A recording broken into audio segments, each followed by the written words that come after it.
हम मांग कर रहे हैं कि टीकाकरण के लिए जो है FMT का हाई क्वालिटी के नाम। दूसरा उन्होंने कहा कि मैं सेग्रीगेटेड सीमेंस, प्रधानमंत्री की घोषणा है, मेरी नहीं, हिंदुस्तान के प्रधानमंत्री जी की घोषणा है कि FMT मुक्त राज्य से हिंदुस्तान बनाऊंगा। टैगीकरण कानून में जो टैग है सब जानवरों का 100% कराऊंगा। तीसरा उन्होंने कहा कि सेग्रीगेटेड सीमन के डोज जो है हम देंगे। 23 तारीख को 10 दिन का पेमेंट डाला, 29 तारीख को 10 दिन का डाला, आज हमने फिर 10 दिन का डाला, अब 5 पेमेंट बाकी है, 8 से 5 का है। अगले महीने हमें पूरा भरोसा है कि हम 5 के 2 पेमेंट कर लें, 2 ही बाकी रखेंगे पशुपालकों के, और दिसंबर के एंड नए जनवरी नए वर्ष पर हम किसानों का पेमेंट कोई हम पे बाकी नहीं है।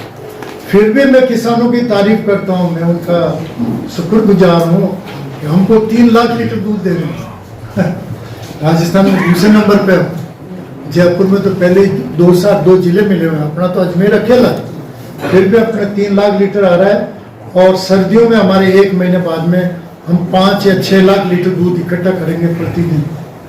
6 लाख हमारा भी होगा, पाली, जोधपुर, नागौर, बीकानेर, टोंक, इनका जो सरप्लस दूध होगा, इसके अलावा उनको जो है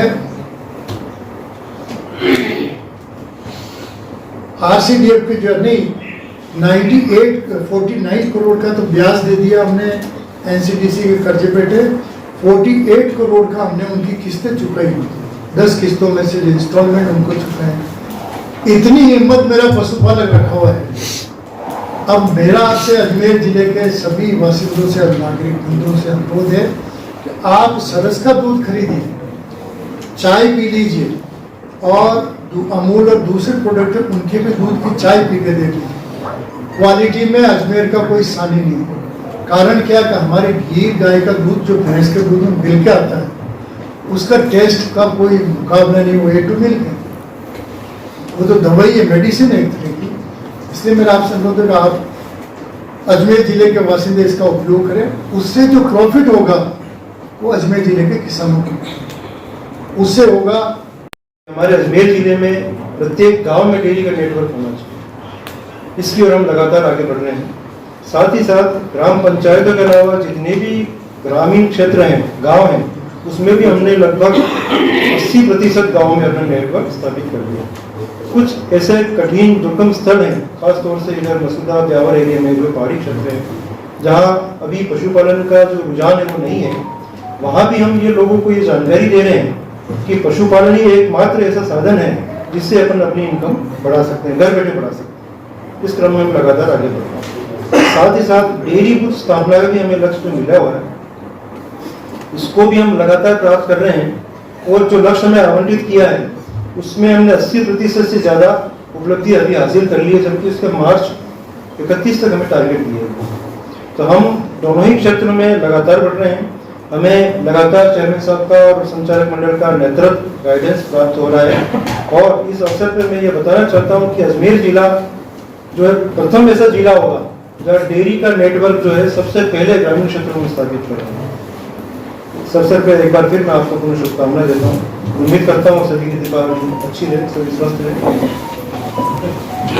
उपभोक्ताओं को और दूध उत्पादकों को दीपावली के अवसर पर धनतेरस, दीपावली, छोटी दीपावली, बड़ी दिवाली, गोवर्धन पूजा, भैया दूज के समस्त त्योहारों के अवसर पर हार्दिक सरस परिवार अजमेर की ओर से हार्दिक शुभकामनाएं अर्पित करते हैं। और हमारे कल संचालक मंडल की 140वीं बैठक थी, उसमें हमने जो है कई महत्वपूर्ण निर्णय लिए और हमने जो है माननीय मुख्यमंत्री जी का अंतरतम से आभार व्यक्त किया कि हमारे 2 रुपये मुख्यमंत्री दूध उत्पादक संबल योजना के 2 रुपये जो हमको मिल रहे थे, मुख्यमंत्री जी के आने के बाद में वापस शुरू हुए हैं।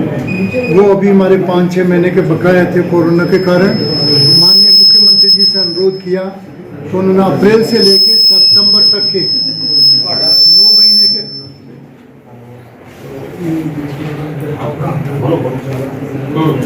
अप्रैल से लेकर सितंबर के 9 महीने के अजमेर डेयरी के जो है 11.5 करोड़ और 7 महीने के 11.5 करोड़ थे और 6 महीने के 9.5 करोड़ थे, हमको मिल गए हैं। इससे हमें दूध उत्पादकों को भुगतान करने में बहुत बड़ी कि हम जो है 7 साल से ये सुनते आ रहे हैं कि 2022 में पशुपालकों की कीमत जो है पशुपालक आमदनी डबल कर देंगे। डबल छोड़ के आधी रह गई। हकीकत GST लगाई उन्होंने, उससे कि पशुपालकों की आमदनी घटी। नोटबंदी की, आमदनी घटी। फिर उन्होंने जो है एक टैक्स और लगाया। बैंकों से जो लेन देन का सिस्टम है, उस समितियों वालों को 1% पॉइंट, जिनका IT कार्ड है, पैन कार्ड है, उनको 1% देना पड़ेगा, बाकी 5%। तो बहुत से समितियों को 20-20 लाख कटौती होगी उनकी इनकम में से। तो ये इसके अलावा जो माननीय प्रधानमंत्री जी ने बहुत अच्छी आकर्षक घोषणाएं की थी कि मैं भारतवर्ष के पशुओं को FMD मुक्त बनाऊंगा। 2 साल हो गए, 10% 20% ही मुक्त नहीं हुए। टीके आए FMD के, वो भी नकली आए। भारत सरकार अब दोबारा बना के भेज रही है। इसी प्रकार उन्होंने कहा मैं हिंदुस्तान के प्रत्येक जानवर का टैगिंग करूंगा कान का, जिससे वो उसके बायोडाटा रहेंगे। तीसरा उन्होंने ये कहा मैं बीमा कराऊंगा सबका, बीमा भी 10-20% का भी नहीं। चौथा उन्होंने जो है ये कहा कि मैं हिंदुस्तान के पशुपालकों के टैगिंग यानी सेग्रीगेटेड सीमन उपलब्ध कराऊंगा। उसकी आज तक राष्ट्रीय स्तर पर कोई पॉलिसी नहीं बनी है। राष्ट्रीय स्तर पर कोई लेबोरेटरीज डेवलप नहीं की जो ये सेग्रीगेटेड सीमन बनाती। आज तक गवर्नमेंट ऑफ इंडिया की एक भी लेबोरेटरी नहीं जो प्राइवेट सेक्टर में 2-3 बना रहे हैं। तो इसलिए जो भारत सरकार को बनाना चाहिए। NCDC ने हमारे प्लांट के लोन दिया, जब सब्सिडी डिक्लेयर की उसमें 7 करोड़ रुपए 4 साल हो गए, आज तक हमको नहीं दिए। उससे हम आर्थिक कठिनाई महसूस कर रहे हैं, किसानों के पेमेंट में दिक्कत आ रही है। इसी प्रकार हमने राज्य सरकार से भी अनुरोध किया है। महाराष्ट्र सरकार के पशुपालन बोर्ड ने सेग्रीगेटेड सीमेन का टेंडर नेशनल और इंटरनेशनल लेवल पर आमंत्रित किए।